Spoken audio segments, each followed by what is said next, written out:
Hello my dear student, welcome back to Yash Biology Point. Today we will discuss about displacement reaction. नाम से हमको पता चल रहा है डिस्प्लेसमेंट, मतलब कि प्लेस का चेंज होना, उसको हम क्या बोलेंगे, displacement reaction.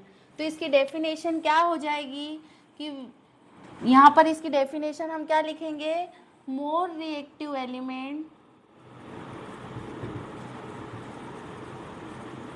Displace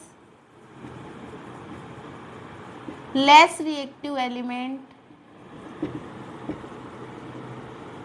from its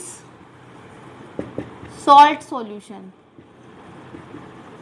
this reaction is known as displacement reaction, है ना, जिसमें जो मोर रिएक्टिव एलिमेंट्स है, जो ज़्यादा रिएक्टिव एलिमेंट्स है, वो लेस रिएक्टिव एलिमेंट्स को उनकी पोजीशन से, उनकी प्लेस से हटा करके बाहर कर देते हैं और खुद जा करके उनकी प्लेस ले लेते हैं.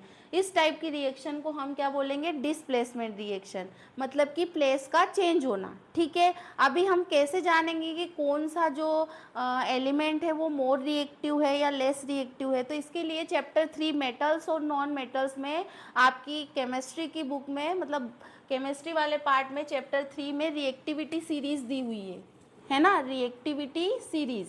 तो वो आपको क्या करना है, याद करना है रिएक्टिविटी सीरीज को. ठीक है, उसमें जो सबसे मोर रिएक्टिव एलिमेंट है वो कौन सा है, पोटेशियम. पोटेशियम एक ऐसा एलिमेंट है जिसको कोई भी डिस्प्लेस नहीं कर सकता, है ना, क्योंकि वो रिएक्टिविटी सीरीज में सबसे ऊपर आता है. तो वो सबसे ज़्यादा हाईली रिएक्टिव एलिमेंट है. कौन, पोटेशियम. पोटेशियम के बाद सोडियम.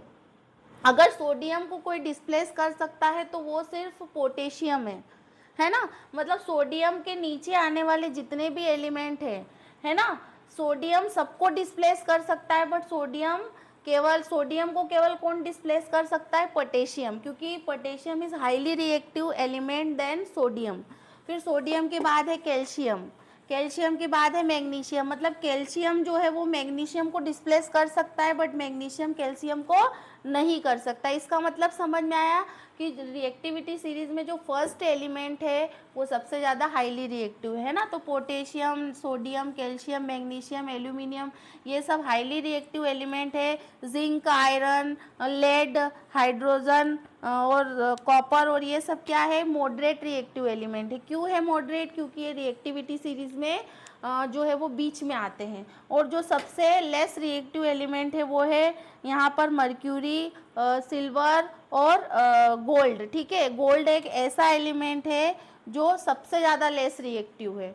ठीक है, गोल्ड को सारे जो ऊपर के एलिमेंट है वो डिस्प्लेस कर सकते. तो यहाँ पर हम एग्जाम्पल के थ्रू समझ लेते हैं कि अगर आपसे ये डिस्प्लेसमेंट रिएक्शन जो है वो अक्सर पूछा जाता है, इट इज़ वेरी इंपॉर्टेंट. ठीक है, तो यहाँ पर क्या होता है कि आयरन है, आयरन और कॉपर सल्फेट, इसको हम क्या बोलेंगे, आयरन, और इसको क्या बोलेंगे, कॉपर सल्फेट. ठीक है, कॉपर सल्फेट, राइट. तो कॉपर सल्फेट का यहाँ पर सॉल्यूशन है, कॉपर का सॉल्यूशन है, जो कौन से कलर का है, यहाँ पर ये ब्लू कलर का है. ठीक है, but you know very well कि iron is more reactive than copper. यहाँ पर देखो आयरन जो है वो ऊपर आ रहा है, सबसे ऊपर से अगर जाएंगे तो आयरन आएगा, और आयरन के बाद में फिर कॉपर नीचे है. इसका मतलब iron is more reactive than copper. तो आयरन जो है वो कॉपर को जो है वो डिस्प्लेस कर सकता है. तो आयरन ने क्या किया कि कॉपर को हटा दिया और उसकी जगह ले ली. तो यहाँ पर क्या बन गया हमारे पास, FeSO4, मतलब आयरन सल्फेट या फेरिक सल्फेट. ठीक है, और ये जो कॉपर था ये लेस रिएक्टिव होने की वजह से ये बाहर आ गया. तो ये जो कॉपर है उसको उसकी प्लेस से हटा दिया, और प्लेस से हटा दिया इसीलिए इस रिएक्शन का नाम क्या है, displacement reaction. Because when more reactive element displace less reactive element from its salt solution, this reaction is known as displacement reaction. अब यहाँ पर कलर भी चेंज हो गया. ये जो कॉपर सल्फेट कौन से कलर का था, ब्लू कलर का. ठीक है, तो उसकी जगह किसने ले ली, आयरन ने ले ली. तो आयरन की वजह से यहाँ पर इसका कलर कैसा हो गया, ब्राउन कलर का, है ना. आयरन की नेल उसमें डाल देंगे तो क्या हो जाएगा कि उसका जो कलर हो जाएगा वो कौन से कलर में चेंज हो जाएगा, ब्राउन कलर में. मतलब कि जो blue colour change into the brown colour. अभी हम सेकेंड एग्जाम्पल की बात करते हैं कि जिंक के कुछ ग्रेन्यूल्स लेंगे। जिंक एक मेटल होती है जो सॉलिड स्टेट में होती है। वापस से कॉपर सल्फेट का सॉल्यूशन लेंगे जो कि एक्वस फॉर्म में है। तो यहाँ पर देखो जिंक जो है वो मतलब आयरन से भी ऊपर है, मतलब ये ज़्यादा रिएक्टिव है।